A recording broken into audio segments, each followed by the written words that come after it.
Welcome to No Stats, where we call it how we see it. My love for you burns like lava fields. We back again with another one, baby. Oh Bro, man. we got some news, some big news, because who's involved in the news. LeBron's son, Bronny James, just committed to USC. Which that was my pick. I thought he'd stay close to home. So Bron could be at the games. And why not stay in LA? I know the Ohio State thing was. That's what I thought he was gonna go to. Ohio feel, but I thought so too. But nobody's leaving LA for Ohio. It makes sense, bro. It makes sense for him to stay in LA, man. Yeah, but I tell you what, USC is gonna have a lot of primetime games. USC as a whole athletic program, they got Caleb Williams, who's going to be the number one pick next year. They got Bronny, and I forget the other commit they got. What I'm talking about? Isaiah something Collier, if I'm not mistaken. So the Caleb Williams kid is a lottery pick? Bro, he's going to be the number one pick next year, hands down. Nah, not over Victor. Not over Mr. Wimanyana. No. Basketball, bro. Basketball. I mean football. Oh, football. Caleb Williams. Tripping. Caleb Williams, the quarterback. He the Heisman quarterback. I'm tripping. Yes. I'm tripping. Yes. Because I know it is some. It's a ranked kid on the Isaiah USC Collier, basketball team that kind of played a part in Bronny coming there. He sent them the pitch and stuff. Isaiah Collier. That's what I'm talking about. That's him. Okay. Yeah. So USC is going to have a really exciting year coming up. I'm excited to see what Bronny does. I know that the goal is pretty much one and done to get there and then get straight to the league. I think that's the goal for Bronny and for Bron to be able to play with him or against him. But I'm excited to see how he fits in. Like, do you think he has to ball out like average 14 and something like that in order to be drafted? Or do you think because of his name, he can be a role player, average 7, and still get drafted because he's Bronny? I mean, we got to call a spade a spade. I mean, just off his name, I think that he'll definitely get drafted. But I don't think Bronny is a player and the intangibles that come with his game. I don't think he's a type player that'll kind of bet on his name. I think he does the things in the game to where, like, he's going to let his game do the talking. He's going to play as if he's not LeBron James Jr.'s son. You know what I mean? So, and that's why I'm such a big fan of Bronny, because he's actually good. He actually plays both sides of the ball. He actually does the little things out there on the court that's going to help a team win. And same intangibles that LeBron has. But I think that, with his jump shot, his ability to shoot, his ability to, like, he really gives it up defensively. You know what I mean? He get those chase down blocks. He guards the best players sometimes. So, like you said, bro, like, I'm excited for this, man. Just to see what he does. I think he definitely climbs the ranks. Once the season start again, I think he can fall into that that top 5, top like 7 lottery pick? like lottery this year. If he continues to play with that chip on his shoulder and don't settle. So yeah, I agree. He can shoot it really well. What is he? 6'3", 6'4"? Like 6'3", 6'4". I seen the NBA comp being Marcus Smart, which is not a bad comp to have. Still in Drew Holiday.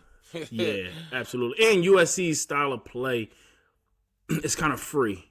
I watched them boys play a lot this year.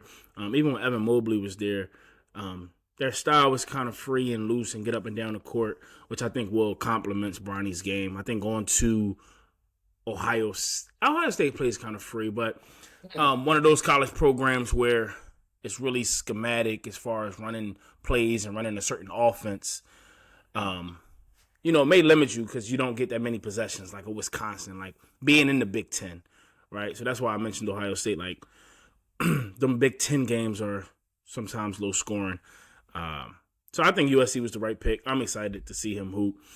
and see him get in a tournament and things like that. That's gonna be nice to see. And see all them celebrities that's gonna be at the damn campus now. UFC, get ready, man. Cause y'all better roll that damn red carpet out, man. Hell yeah.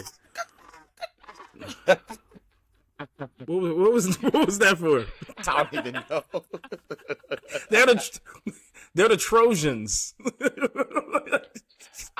I'm thinking about the Falcons. Oh man. But moving on, bro. Moving on. Quickly, I want to talk about James Harden. Repeat of game 1 at home. Without that, this series is over. James Harden goes off for 42, efficient 42. Second 40-point game. When he scores 40, the Sixers win. Before I talk about a preview of Game 5, what did you see in Game 4? As I've seen from Game 1 and Game 4, Harden has to be the initiator. He has to be the aggressor. And B's going to get his 30-10, obviously. But he needs to, get it, you don't got nothing, give it back to Harden. Let Harden be Houston Harden. And let him be aggressive. Let him look for his shot. Because that's when they win. When Harden plays at that level. And we're not saying that he needs to get 40. But he needs to be in them high 20 games. And aggressive. Hitting his shot. Because they're very aggressive, bro. Because that opens up everything else. I'm a little worried about just... Because we haven't got a complete game from Maxey. Who's, his numbers from the field is just atrocious, kind of. And... You know what you're going to get from Embiid. If Harden can stay consistent, I think guys like Maxey, Tobias Harris, I think those guys got to step up just a little bit more. If the Sixers want to look, if the Sixers look to want to win this series, they're going to have to get that extra boost from those guys. Agreed. And I think Maxey, I can see the series going 7. I think Maxey's game, is coming, maybe Game 6. But a guy that I want to give some love to is PJ Tucker. In one moment of Game 4 in particular, he got an offensive rebound in the 3-point play when they were down 3 in like the last 2 or 3 minutes in the game. And it was a big momentum shift. Tied the game up, hit the free throw. But before going to the free throw line, walked over to Embiid and basically gave it to him. I talk about leadership and those intangible qualities a lot. PJ Tucker's not a guy that's going to fill up the stat sheet. But here at No Stats, we like to emphasize, the things that we see and the things that don't get recorded on the stat sheet. That's not analytical. And PJ Tucker in his post-game conference was saying, nobody can guard Embiid one-on-one when he's aggressive. I don't care who it is. No one can guard him when he's being aggressive one-on-one. He's like, in a few possessions prior to that, he wasn't being aggressive. So I had to let them know, they can't go. Basically, they can't guard you. And I think that's just big. I think that's why you sign a guy like PJ Tucker. You bring that fire, a guy who's been there, a guy who's gonna get you amped up. Oh man, so that was beautiful. I tipped my hat to PJ Tucker for that. I mean, James Harden was the reason they won that game, but you know how it is in team sports. You need everybody to be in sync and things like that. And PJ Tucker, he's playing his role. He bring that certain spark, man. You seen it. I think it was, Game 2 maybe? Game 1?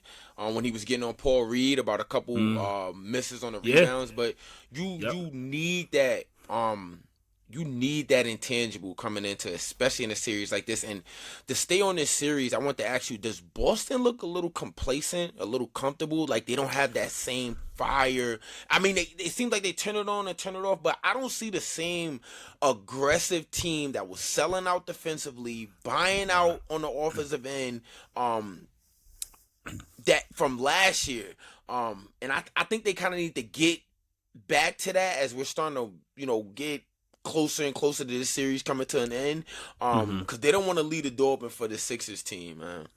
I agree, bro. And I thought that Boston was going to pull it out. I mean, the Sixers was winning that game. I think they were up 16, and they had double-digit lead for quite a while in that game. And like they do frequently, they let the lead up. Jason Tatum hit some big shots. Was playing big defensively. Jason Tatum was playing really well down the stretch.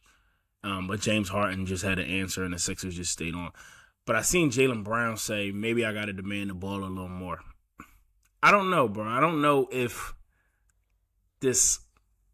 I know the tandem of Brown and Tatum has been successful. I mean, Eastern Conference Finals, like they have seen success over these past couple years.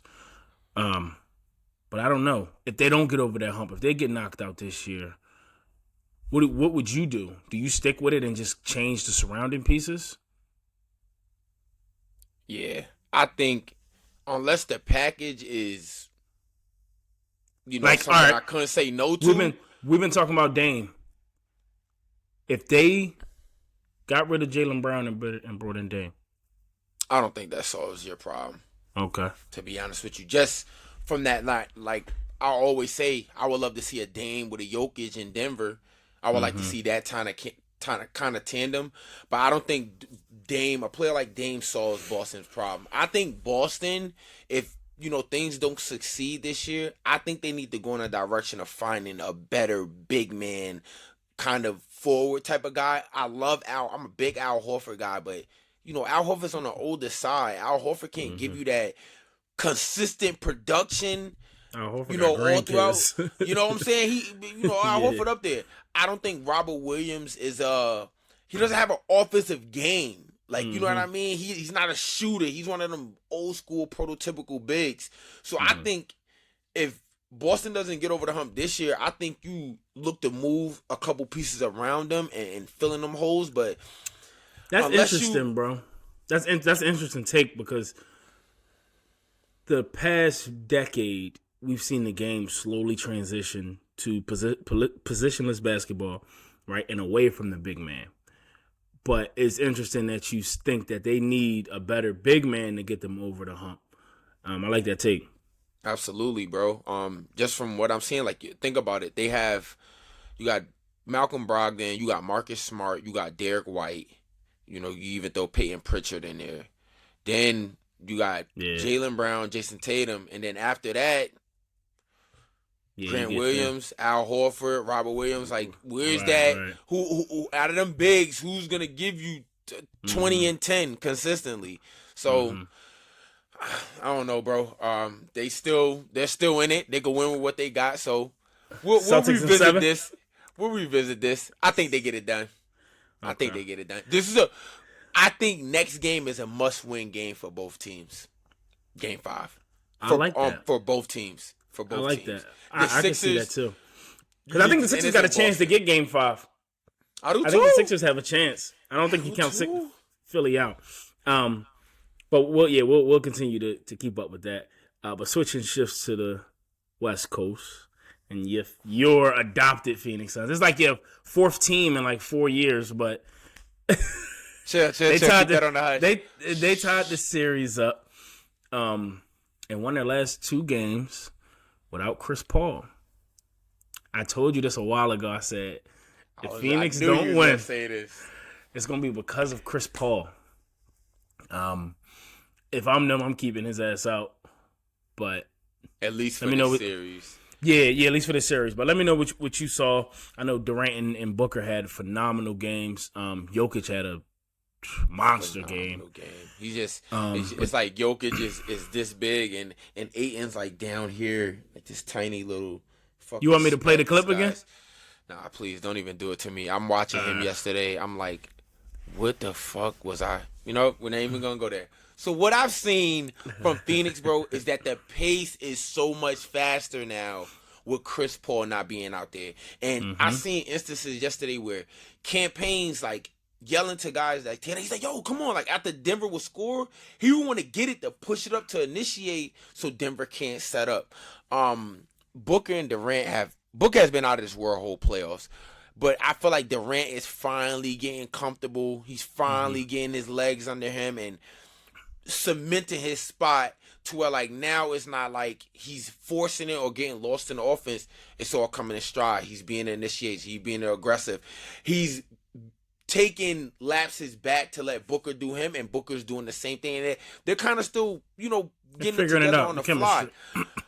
On the Denver side of things, I think defensively, they have to figure out that what I seen a lot was Durant would have the ball on the wing. They will bring Devin Booker, so Devin Booker will be at the top of the key. They will bring Devin Booker's guy to double and have the opposite guy rotate up the Booker, and that was opening up all these shots for Landry Shamet, who was big yesterday, bro. Yeah, he had a big game. He was a difference maker. Because you kind of count on Durant to do what Durant's going to do. And Devin Booker, real fast, I don't want to skim past Devin Booker's performance in these playoffs. We just did an episode on the top 5 players in the playoffs so far, and it's Devin Booker and Jimmy Butler. I think I had Steph at 2, but it's Devin Booker and Jimmy Butler right now. And I think it was down 2-0. That's why I think we had it a little bit low. Exactly. So I had Booker at 5 on mine, I think. Yeah, but it's Jimmy and Devin. Devin's been playing ridiculous. But yeah, I think Shamet played well. I think they made some adjustments. And you're going to need somebody else to make those shots. I don't know if you've seen that clip with Jokic on the bench saying, yelling, just 2 of them. Guys. Like, what are y'all doing? What did I say, bro? What did I say when it was down 2-0? Who needs to play in this series? Terrence Ross and T.J. Warren. Those are the guys that need to be on the floor because, fuck it. I think Terrence Ross probably had 5-6 points maybe. But T.J. Warren had a late big 3 in that Game 3 victory. He had a couple clutch free throws the other night. Terrence Ross had a big shot. Like, you need gunners. You need guys that are going to look for theirs in the mix of it. You can't have scary guys out there because this is a very up-tempo series. Yep. All that frigidness, that timidness and shit, nah, this is not the series for that. This is not one of them grinded out on the defensive end, sort of like a Knicks and Heat series.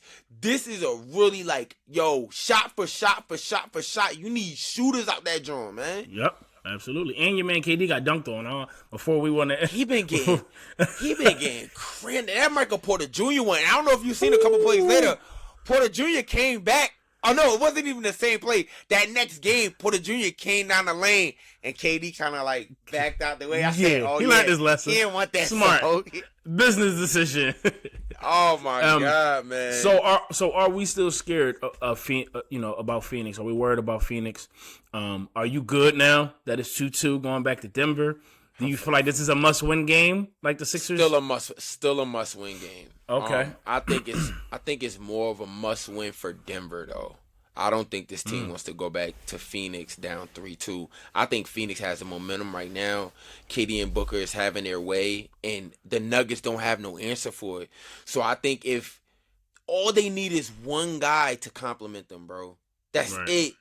But DA has to be better. At least even if they get out of this series, he has to be better in the next 2 series if they want to, win this whole shit. Like, he's been so, like, bro, I seen him yesterday. He got the ball under the basket, and he's just fucking playing hot potato, doing all this dumb shit. He got the,